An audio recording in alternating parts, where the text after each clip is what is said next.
Tuhan bersamamu.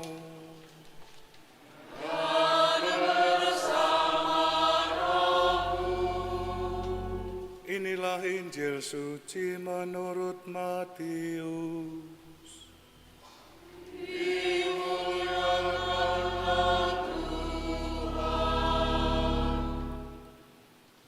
Dalam khotbah di bukit, Yesus bersabda kepada murid-muridnya, "Hati-hatilah, jangan sampai melakukan kewajiban agamamu di hadapan orang supaya dilihat. Karena jika demikian, kamu tidak beroleh upah dari Bapamu yang di surga. Jadi, apabila engkau memberi sedekah, janganlah engkau menyandangkan hal itu seperti yang dilakukan orang munafik di rumah-rumah ibadat dan di lorong-lorong supaya dipuji orang. Aku berkata kepadamu, sesungguhnya mereka sudah mendapat upahnya. Tetapi jika engkau memberi sedekah, janganlah diketahui tangan kirimu apa yang diperbuat tangan kananmu. Hendaklah sedekahmu itu diberikan dengan tersembunyi, maka Bapamu yang melihat yang tersembunyi akan membalasnya kepadamu. Dan apabila kamu berdoa, janganlah berdoa seperti orang munafik.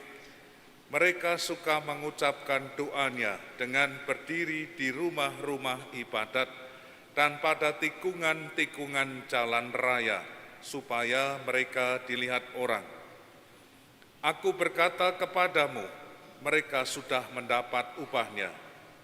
Tetapi jika engkau berdoa, masuklah ke dalam kamarmu, tutuplah pintu dan berdoalah kepada Bapamu yang ada di tempat tersembunyi.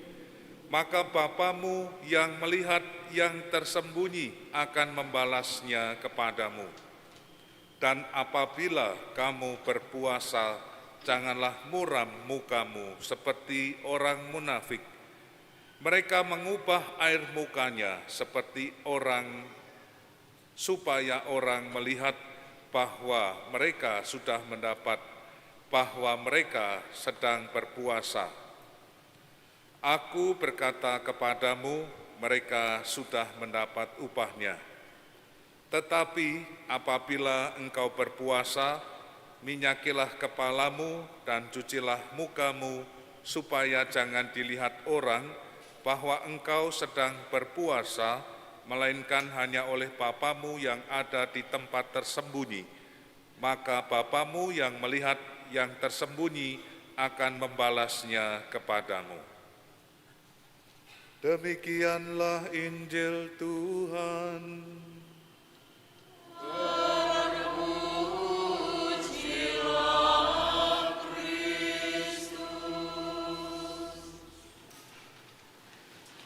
Bapak, Ibu, dan saudara-saudari yang dikasihi Tuhan, salam sejahtera bagi kita semua. Hari ini kita memasuki masa Prapaskah dengan tanda taubat. Setiap umat akan ditandai dengan abu, entah dewasa ataupun yang masih anak-anak, entah kita sudah baptis Katolik ataupun yang simpatisan yang belum dibaptis dan diterima secara resmi dalam gereja Katolik. Apabila saya melihat film ataupun mengikuti ibadat Jalan Salib, film ini tentu saja tentang kisah Yesus, perjamuan terakhir ataupun penyaliban, maka pastilah hati kita sangat terharu dengan apa yang dijalani oleh Tuhan kita Yesus Kristus melalui kisah penderitaan dan penyalibannya. Dia yang mewartakan kerajaan Allah, hidup dalam kesederhanaan dan menolong orang-orang khalayak ramai, tiba-tiba ditangkap dengan alasan yang menyampaikan bahwa Yesus telah menodai bait Allah ataupun menganggap dirinya sebagai Tuhan. Di dalam dirinya yang adalah putra Allah, tersemat kasih yang besar, dan ketika dia dibuat, dinista, didera, dia tidak menjadi marah, namun dia berusaha untuk tabah. Disitulah maka kita introspeksi, merenung betapa jahatnya orang itu. Apa yang diterima Yesus? Sebuah tindakan untuk menanggung dosa-dosa kita. Dosa-dosa kitalah yang ditanggungnya, menjadikan dirinya semenderita dan sesengsara itu. Maka setelah mengetahui apa yang dialami oleh Yesus, tentulah muncul keharuan akan belas kasih Tuhan yang begitu besar pada hidup kita, dan tentu saja ajakan bertobat. Oleh karenanya, melalui ajaran Gereja Katolik, kita diajak untuk mengingat siapakah kita.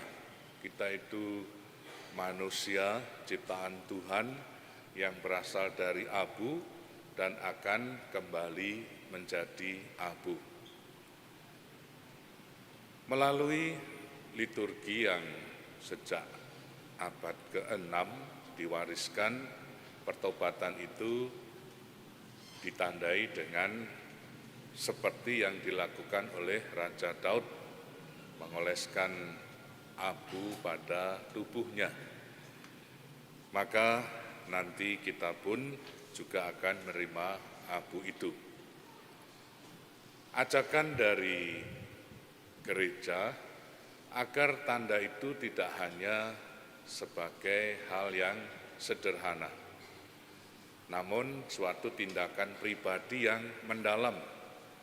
Masing-masing menyadari kelemahan dan dosa-dosanya, serta kasih Allah yang begitu besar yang telah kita terima, serta berjanji untuk memperbarui diri kita dari kemalasan, dari tindakan suka berbohong, atau tindakan-tindakan lain yang melawan hukum Allah. Dan secara bersama-sama kita diharapkan bisa saling mengingatkan. Anggota keluarga tanpa harus menghakimi, ini masa puasa loh, yuk kita bersama-sama. Puasa itu dalam ajaran iman Katolik di Rabu Abu dan Jumat Agung. Jadi tidak sulit kalau kita mau berusaha, hanya makan kenyang sekali. Dan juga tentu ada ajakan berpantang. Biasanya kita bebas mau melakukan apa saja dengan keuangan kita, mau jajan, mau merokok.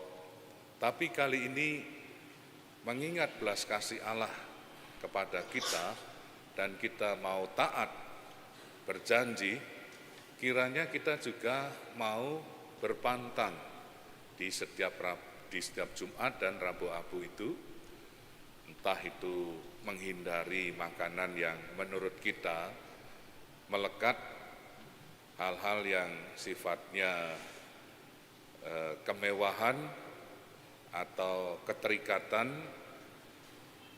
maka dengan belajar berpantang kita mengekang diri kita terhadap kecenderungan dosa, serta mau berbela rasa terhadap sesama.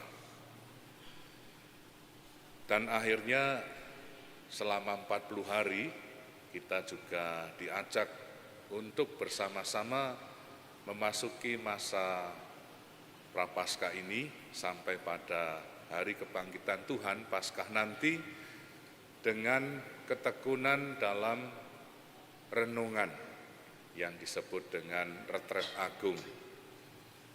40 hari dalam doa, dalam kewaspadaan, dalam kebersamaan satu dengan yang lain, khususnya kita sebagai pengikut Kristus di Gereja Katolik, sehingga kiranya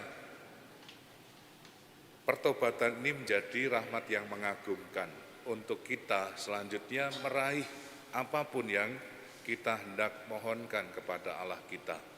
Karena Yesus berkenan menanggung dosa kita dan Yesus pula yang berkenan untuk memuliakan kehidupan kita.